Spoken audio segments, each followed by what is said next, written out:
বিকেল হবার আগেই ডিনারের জন্য রান্নাবান্নার প্রস্তুতি নিতে থাকে তিন্নি। কাজের মেয়ে হাফসা একটু বিরক্তই হয়। তিন্নির হাজব্যান্ড সৈকত অফিস থেকে ফিরতে ফিরতে খুব কম করে হলেও রাত 9টা-10টা বাজবে। এত আগে থেকে রান্নাবান্নার কি আছে তা হাফসা বুঝতে পারে না। প্রতিদিন মোটামুটি এই সময়টাতে তাকে দৌড়ের উপর থাকতে হয়। সকালবেলা তো তাই। দুপুরে একটু শান্তি।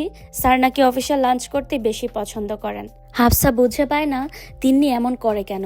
তার জানা মতে তাদের বিয়ের প্রায় 10 বছর চলছে। 7 বছরের একটি বাচ্চাও আছে।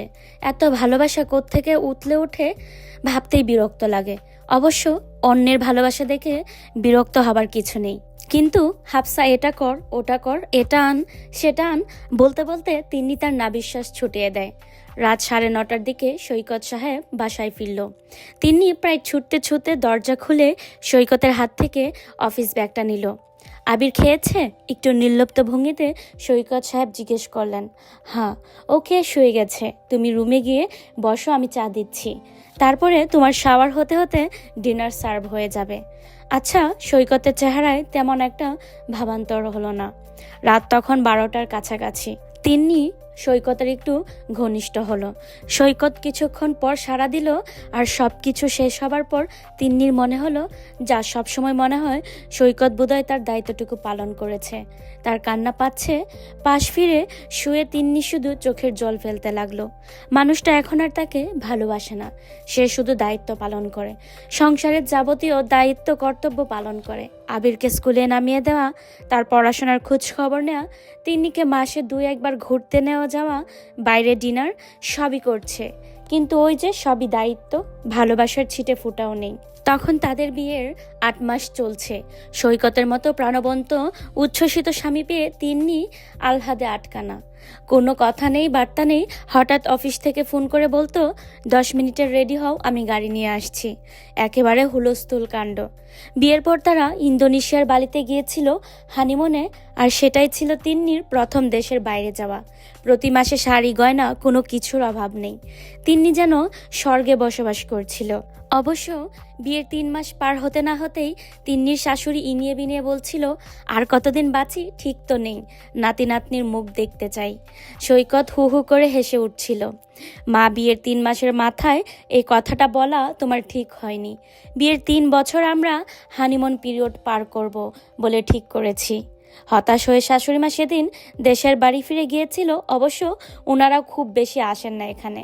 তিন্নির ভাবতেই অবাক লেগেছিল, এরকম একজন অসম্ভব ভালো মানুষকে তার প্রথম স্ত্রী ছেড়ে চলে গিয়েছিল, তাও বিয়ের মাত্র 7 মাসের মাথায়। তিন্নি মধ্যবিত্ত ফ্যামিলির মেয়ে, তাই এই বিয়েতে ওর পরিবার আপত্তি করেনি। ছেলে দেখতে হ্যান্ডসাম, সুন্দর, পারিবারিক ব্যাকগ্রাউন্ড ভালো, খুব ভালো চাকরি, ঢাকায় নিজের টাকায় বাড়ি কিনেছে। এইরকম ছেলেকে কেউ হাতছাড়া করতে চায় না। একদিন সৈকত অফিস থেকে ফোন করে বলে, শুনো, আজকে দুপুরে বাসায় লাঞ্চ করব, আর সঙ্গে একজন গেস্ট আছে। সেই গেস্ট যদি না আসতো জীবনটা এমন হতো না। সৈকত তার আমেরিকার ফেরত বন্ধু আসিফকে নিয়ে বেশ হইচই করে বাড়িতে এসেছিল। দুপুরে তিন্নির হাতের রান্না খেয়ে আসিফ বেশ প্রশংসা করে। কথায় কথায় তিনি জেনেছিল আসিফ বহুদিন থেকে আমেরিকা থাকে, ওখানেই খুব ভালো একটা কোম্পানিতে চাকরি করে। সেই চাকরির কোনো একটা প্রজেক্টে বাংলাদেশে এসেছে। এরপর আসিফ প্রায়ই আসতে লাগলো। তিন্নির রান্নার প্রশংসা ছাপিয়ে তখন তিনি রূপের প্রশংসাতে আসিফ পঞ্চমুখ। কোথাও যেন তিন্নির মনেও দাগ কাটে। কখন, কোথায়, কিভাবে দুজনের মধ্যে একটা সম্পর্ক গড়ে ওঠে তিনি তার এখন ভাবতেও চায় না। অবশ্য সৈকতের এসবের ব্যাপারে কোনো ভ্রুক্ষেপ নেই। সে আগের মতোই হইচই করে বেড়াচ্ছে। কিন্তু বাদ সাধল তিন্নির প্রেগনেন্সি। তিনি প্রেগনেন্ট এই কথা আসিফকে বলার পর কিছুটা হতচকিত হয়ে আসিফ বলে, সমস্যা কি? তুমি তো বিবাহিত। না, তুমি বুঝতে পারছো নি। আমরা আসলে বাচ্চা নেওয়ার কোনো প্ল্যান করিনি। প্ল্যান ছাড়া কোনো কাজ কি হয় না? এই ব্যাপারটা সৈকত নিজেই হ্যান্ডেল করে, কাজেই ভুল হওয়ার কোনো সম্ভাবনা নেই। তাহলে এখন কি করব? আসিফ খুব চিন্তিত হয়ে বলে, আশ্চর্য, আমি তো তোমার কাছে আসলাম আর তুমি আমার কাছে বুদ্ধি চাইছো। বাচ্চাটা নষ্ট করতে হবে আর কি? এটা তুমি কি বললে তিন্নি? অসম্ভব। আমার বাচ্চা আমি নষ্ট করতে পারবো না, মানে এ বাচ্চা রাখতে হবে। কিভাবে পসিবল? তোমার মাথা ঠিক আছে? আচ্ছা শোনো, আমার সঙ্গে পালাবে? আসিফের এমন প্রস্তাব শুনে তিনি হতবিহ্বল হয়ে যায়। দেখো, ও আমার সন্তান, আমি খুন করতে পারবো না। আসিফের কথায় তিন্নির মনটা কেমন করে যেন ওঠে। এই কথাটা ওর বলা উচিত ছিল, অথচ ওর হয়ে আসিফ বলছে।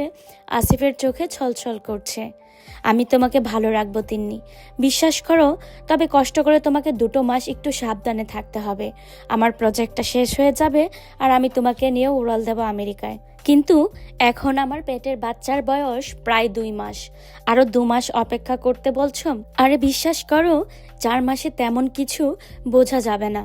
তুমি শুধু সাবধানে চলাচল করবে আর আমরা যেভাবে আছি সেভাবেই সবকিছু চালিয়ে যাব।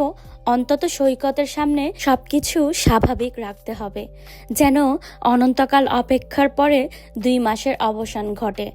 আমেরিকা যাওয়া তো আর মুখের কথা না, তাই আসিফের কথা মতো প্রথমে সৈকতকে ডিভোর্স দিতে হবে, তারপর ওরা দুজন বিয়ে করবে। তারপর যা হবার তাই হবে, কিন্তু এই বাড়িতে থেকে তা সম্ভব না। অতএব আগে পালাতে হবে। ঠিক হলো, পরদিন রাতে ওরা পালিয়ে চট্টগ্রাম চলে যাবে আসিফের খালার বাসায়। শুনো তিন্নি, ওখান থেকে যা করার করব। তুমি নির্ধারিত সময়ে স্টেশনে চলে আসবে এবং অবশ্যই একটা চিঠি লিখে রেখে আসবে, যেন থানা পুলিশ না হয়। সৈকত নিজেই মান সম্মানের ভয়ে ব্যাপারটা নিয়ে বেশি বাড়াবাড়ি করবে না। এমনিতেই ওর আগের বউ ওকে ছেড়ে চলে গেছে। কথাটা তিন্নির মনে ধরল। সে তার সমস্ত গহনা, ঘরের টাকা পয়সা নিয়ে একটা চিঠি লিখে রেখে স্টেশনের দিকে রওনা দেয়। কিন্তু আসিফ আর আসেনি। অনেকক্ষণ দাঁড়িয়ে থাকার পরে বারবার ফোন করে যখন আসিফকে পাওয়া গেল না, তিন্নি দ্রুত বাড়িতে ফিরে এলো।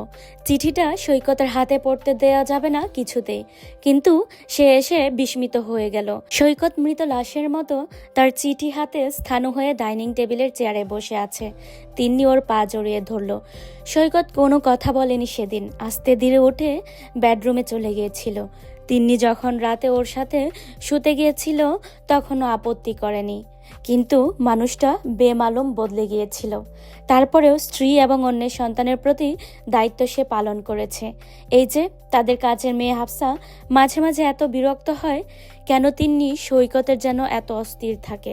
সৈকত তাকে পাত্তাও দেয় না। সে না জানলেও তিন্নি তো জানে সৈকত তার জন্য কত কিছুই না করেছে। ইচ্ছে করলেই সেদিন ঘাড় ধাক্কা দিয়ে চারিত্রিক কলঙ্ক দিয়ে বাড়ি থেকে বের করে দিতে পারত। মানুষটা তা করেনি, শুধু চুপ হয়ে গিয়েছিল। অন্তর থেকে যে মানুষকে ভালোবাসা হয় তার বিশ্বাসঘাতকতা বোধ হয় অপর মানুষটিকে পুরোপুরি বদলে দেয়। তিনি ওপাশ ফিরে কেঁদেই চলেছে। মানুষটাকে সে পুরোপুরি হারিয়ে ফেলেছে। ঘুম নেই সৈকতের চোখেও, কিন্তু তার চোখে মুখে ফুটে উঠেছে কৃত হাসি। তার প্রথম বিয়ের সময় সে জেনে গিয়েছিল সে কখনো বাবা হতে পারবে না।